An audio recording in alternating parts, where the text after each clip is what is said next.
I don't know, Armenian politics is pretty complicated, but right now the main issue is the economy there, where there's not really an industry there that's making a lot of jobs.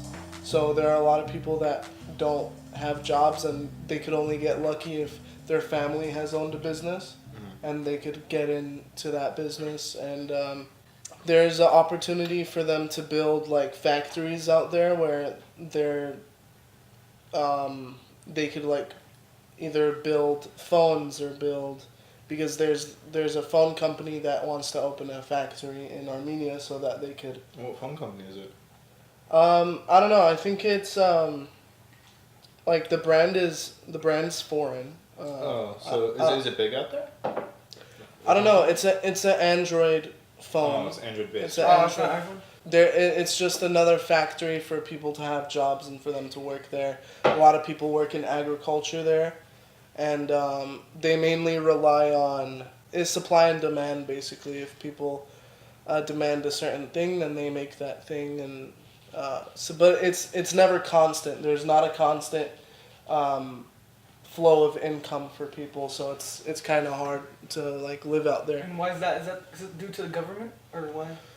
I think it's just because of how small we are, and we do like to protect our land, and like. Yeah, Armenia is rather small considering it was reformed almost 100 years ago because of the genocide. Yeah. Had to be So reformed, yeah. after that, it became like after the genocide, we turned to the like Soviet Union.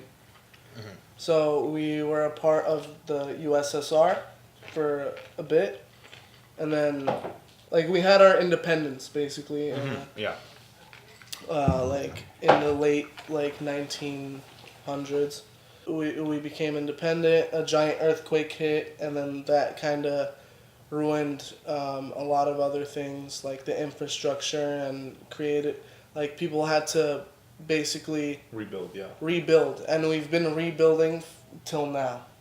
Biggest restoration act like happening in Armenia right now, where they're begging for volunteers because they don't have that much money to pay people to have to restore certain landmarks, and it's like Armenian kids from America go to Armenia to volunteer to plant trees and restore some natural like land, yeah. yeah, exactly. So